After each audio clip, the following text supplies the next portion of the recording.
আটাদশী। তা মায়েরা কি আটাদশী করেছো নাকি? এত গলা জোর আসে কি করে? নিতাই গৌর হরি বল। আস্বাদন করো আমার গৌর সুন্দর। আজ শ্রীধাম নবদ্বীপে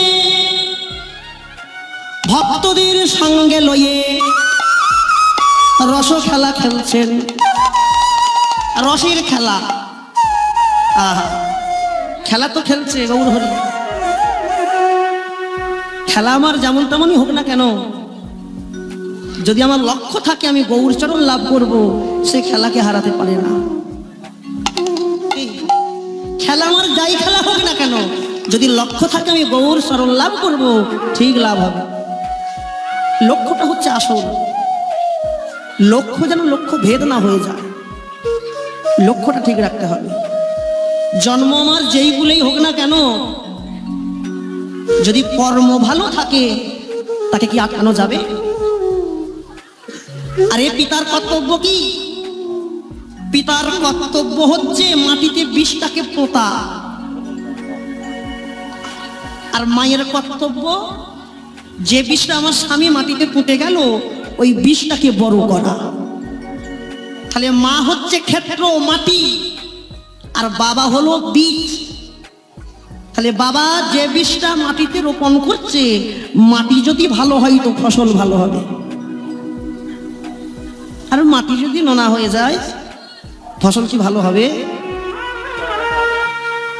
তাহলে ভালো সন্তান পেতে হলে, কৃষ্ণ ভক্ত সন্তান পেতে হলে আগে যে মাকে ভালো হতে হবে। মা যদি ভালো হয় তো আমার সন্তান কন্যা ভালো কৃষ্ণ ভক্ত হবে। কেন? কারণ মায়েরই তো ভূমিকাটা বেশি, ঠিক কিনা? আগে মাকে ভালো হতে হবে।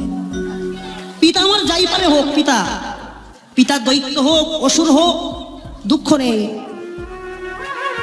আমার মা যদি ভালো থাকে। কেন বললাম? প্রহ্লাদের পিতা কে ছিল?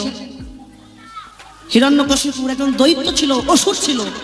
বলেন তো, একজন অসুরের ঔরসে একটা ভক্ত সন্তান কি করে আসে? একজন অসুরের ঔরসে একটা ভক্ত সন্তান কি করে আসে? হিরণ্যকশিপুর জন্ম দিয়ে, হিরণ্যকশিপুর মা কয়াধু যখন গর্ভবতী হলো, হিরণ্যকশিপুর সাধনায় চলে গেল, সাধনায় চলে গেল। আর এদিকে মা কয়াধু কোথায় ছিল? ভয়ে। কেন, কিসের ভয়? সবার মুখে একই কথা যে ওই হিরণ্যকশিপুরের ঔরসজাত সন্তান ও তোর মতন দৈত্য হতে পারে, ও যখন জন্ম নেবে ওকে আমরা হত্যা করব। সেই ভয়ে ওই মা কয়াধু থাকতেন নারদের আশ্রমে, নারদ মুনির আশ্রমে থাকতো। আর নারদ মুনি বলেছিল, শোনো কয়াধু, তোমার স্বামী যতদিন না আসে ততদিন তোমার সন্তান ভূমিষ্ঠ হবে না। যতদিন না আসে সিদ্ধি লাভ করে ততদিন তোমার সন্তান ভূমিষ্ঠ হবে না। তাহলে অসুরের ঔরসে ভক্ত সন্তান কি করে আসে?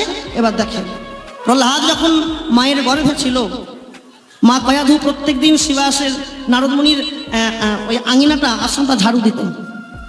আর ঝাড়ু দিতে দিতে ওই নাসিকা দিয়ে বদন থেকে ওই সাধুগুরু বৈষ্ণবের চরণ ধুলা গর্ভের ভেতরে যেত। আর প্রহ্লাদ মায়ের গর্ভ থেকে সাধুগুরু বৈষ্ণবের চরণ ধুলা, মায়ের গর্ভ থেকে সাধুগুরু বৈষ্ণবের চরণ ধুলা পেত। ভাবতে পারছেন? তাহলে যে সন্তান গর্ভে থাকাকালীন বৈষ্ণবের আশ্রয় পেত, বৈষ্ণবের চরণ পেত, ধুলা পেত, সে কি ভক্ত হবে না? তা কি অসুর হবে? প্রহ্লাদ যখন জন্ম নিয়েছিল কৃষ্ণ ভক্ত সন্তান, দেখলো পিতা দেখছে, হিরণ্যকশিপু দেখছে, আমার পুত্র তো আমার মতন হয়নি, আমার পুত্র আমার মতন হয়নি, একে হত্যা করতে হবে। বিভিন্ন ভাবে বিভিন্ন কারণে হত্যা করতে চাইলো, কিন্তু যার মন হরির চরণে চলে গেছে, যার সবকিছু হরির চরণে সমর্পণ করেছে, যতই বিপদ আসুক, যতই বাধা আসুক, তুমি যার জন্য বার হয়েছো, তুমি যার নাম করছো, সে তো তোমাকে রক্ষা করবে। একদিন প্রহ্লাদের পিতা কি করেছে, কিছু লাড্ডু নিয়েছে, লাড্ডু নিয়ে লাড্ডু নিয়ে লাড্ডুতে বিষ মাখিয়েছে, বিষ মাখিয়ে প্রহরীকে ডাকছে, প্রহরী প্রহরী, এই বিষ মাখানো লাড্ডু আমার পুত্রকে দিয়ে সেবা করতে। প্রহরী একটা কথা বলল, মহারাজ আপনি তো মহারাজ, আপনি পিতা হয়ে এটা কি করে পাচ্ছেন যে আপনার সন্তানকে আপনি নিজ হাতে হত্যা করবেন? আপনি না পিতা। প্রহরী, আমি চাই না আমার রাজ্যে কোনো কৃষ্ণ ভক্ত সন্তান থাকুক, যাও। সঙ্গে সঙ্গে প্রহরী রাজার আদেশটা, মহারাজের আদেশটা মাথায় ধার্য করে নিয়ে প্রহ্লাদকে ডাকছে মৃদু মৃদু কণ্ঠে, প্রহ্লাদ প্রহ্লাদ, এই নে বাবা, এই লাড্ডুগুলো সেবা করে দে। আচ্ছা বেশ, লাড্ডুগুলো দিয়েছে। প্রহ্লাদ বলছে, প্রহরী আমায় দুটো তুলসী পত্র দেবে। দেখুন কেমন ভক্ত, দেখুন, দুটো তুলসী পত্র দেবে। তুলসী পাতা দিয়েছে। ওই লাড্ডুগুলোর উপরে তুলসী পাতা রেখে প্রহ্লাদ 3 বার বলেছিল, ওং নমো ভগবতে বাসুদেবায় নমো, ওং নমো ভগবতে বাসুদেবায় নমো, ওং নমো ভগবতে বাসুদেবায় নমো। সঙ্গে সঙ্গে একজন বিশাল মূর্তি ধারণ করে এসে প্রহ্লাদকে ডাকছে, প্রহ্লাদ আমায় দে। আর ওই জানালার আড়াল থেকে প্রহরী সব দর্শন করছে। এই আমি কি দেখলাম, এ তো যেমন তেমন সন্তান নয়, এ তো যেমন তেমন পুত্র নয়। আজ আমি যাকে দর্শন করেছি, এক্ষুনি এই মুহূর্তে আমি গিয়ে বলবো, মহারাজ মহারাজ আপনি আমাকে ছুটি দেন, আমি আর আপনার সঙ্গ করতে চাই না। আমি যা দর্শন করেছি, আমার বাকি জীবনটা দর্শনের আশায় আমি থেকে জীবনটা কাটিয়ে দেব। চলে গেল। আর মাঝ রাত্রে প্রহ্লাদের পিতা হিরণ্যকশিপুর কেউ যাতে দেখতে না পায়, গুটি গুটি পায়ে প্রহ্লাদের ঘরে গিয়ে ডাকছে, প্রহ্লাদ কে, এত রাত্রে কে এসেছে? আমি প্রহ্লাদ। এ কি পিতা, এত রাত্রে আপনি আমার ঘরে এসেছেন কেন? ওরে প্রহ্লাদ, আমি যে সকালবেলায় তোকে বিষ মাখানো লাড্ডুগুলো দিয়েছিলাম, তুই সব সেবা করেছিস, হ্যাঁ, একটু প্রসাদ রাখিনিস আমার জন্য? একটু প্রসাদ রাখতে পারলি নি? একটু প্রসাদ তো রাখতে পারতিস আমার জন্য। ওই প্রসাদ পেয়ে আমার ঘরে যদি একটু কৃষ্ণ ভক্তি আসতো, আমার ঘরে যদি একটু কৃষ্ণ ভক্তি আসিত, আমিও যেন তোর মতন হতে পারতাম। মায়েদের বলে যাই, একটা কথা মাথায় রেখো, যেখানে কীর্তন শুনতে যাবেন, কীর্তন শুনতে গিয়ে একটা বসার জায়গা করে নিতে হয়। কোথায় বসলে কীর্তন শোনা যাবে? কর্তৃপক্ষ জায়গা তো অনেক করে দেয়, কিন্তু জায়গা করে নিতে হয়। কোথায় বসতে হয় জানেন? ছোট করে, যেখানে সাধুগুরু বৈষ্ণবরা বসে, যাদের গৌর বলতে নয়ন ঝরে, যাদের কৃষ্ণ বলিতে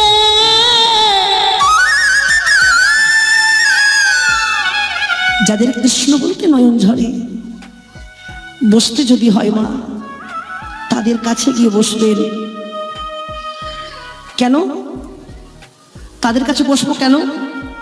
আমি তো বৈষ্ণব হতে পারলাম না, আমার তো কোনোদিন গৌর বলতে নয়ন ঝরল না, আমি তো পাষাণ্ড। কিন্তু ভক্ত বৈষ্ণবের কাছে বসে বৈষ্ণবের পরশ যদি আমার গায়ে একটু লাগে, বৈষ্ণব হচ্ছে একজন পরশমণি, পরশমণির পরশের লোহা যদি শোনা হয়, বৈষ্ণবের পরশে আমার হৃদয় কেন হতে পারে?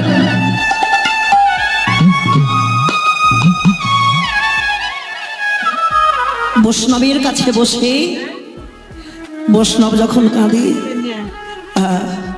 যখন গৌর গৌর বলে খেতে বেড়ায়, তখন যেন আমার ওই বৈষ্ণবের পরশটা পেলে আমিও যেন দু নয়ন ধারায় বুক ভাসিয়ে কাঁদতে পারি।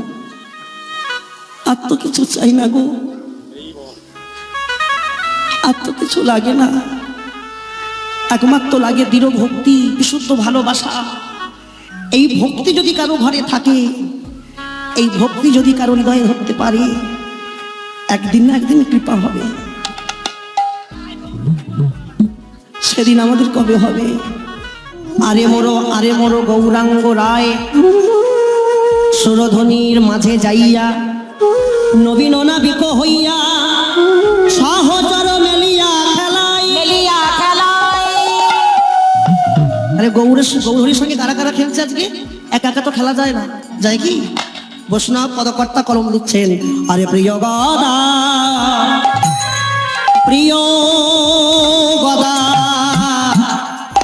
ধরো সঙ্গে আমার গোরা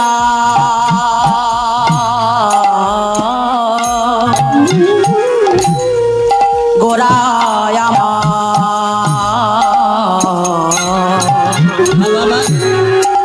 আমার আমার ভাবে গোরা হরি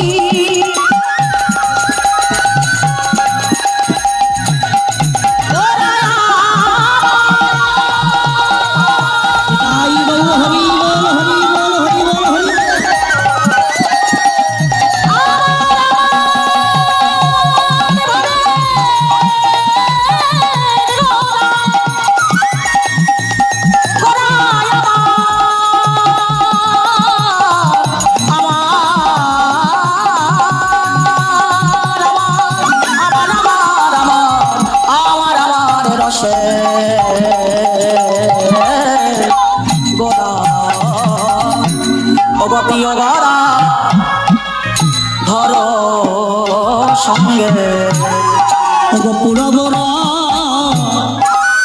রসবরঙ্গে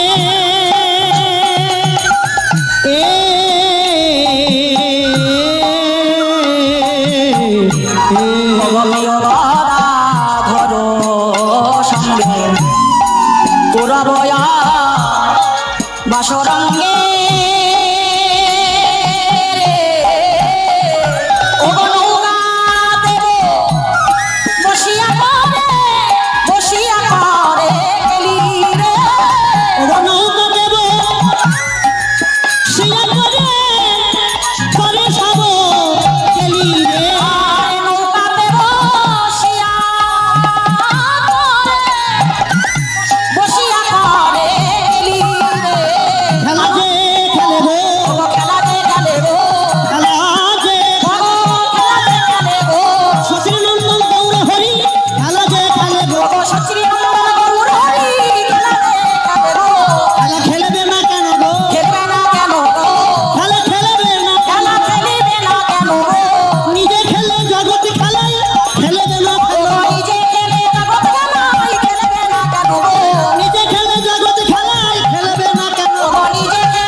গৌর সুন্দর খেলা খেলছে না।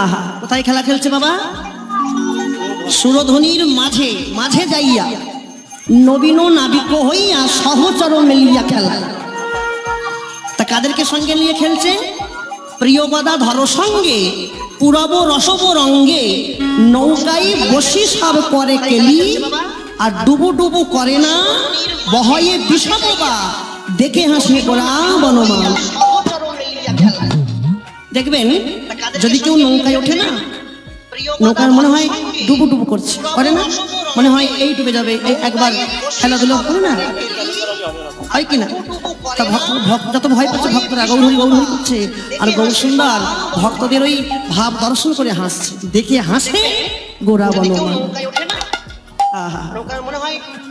ভাব তো বোঝা যায় না কখন কি ভাব হয়। বৈষ্ণব তুমি কলম দিচ্ছেন, ও ডবো ডবো করে না, ডুবু ডুবু করছেন, ডবো ডবো করে না বহয়ে বিষমবা, ডুবু ডুবু করে না বহয়ে বিষমবা, ডবো ডবো করে না কিভাবে রে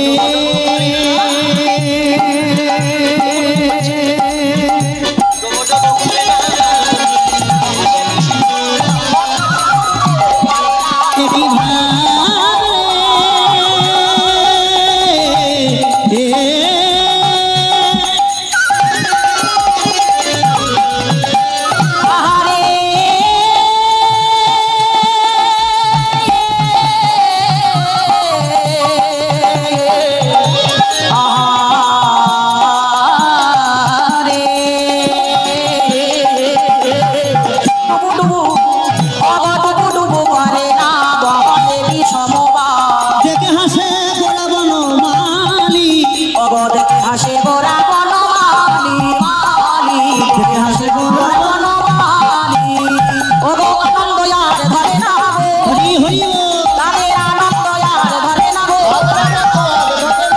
আমার গৌর হরি আনন্দ আর ধরে না গো আমার গৌর হরি আনন্দ আর ও আমার গৌর হরি আনন্দ আর ধরে না গো হাসে গোরা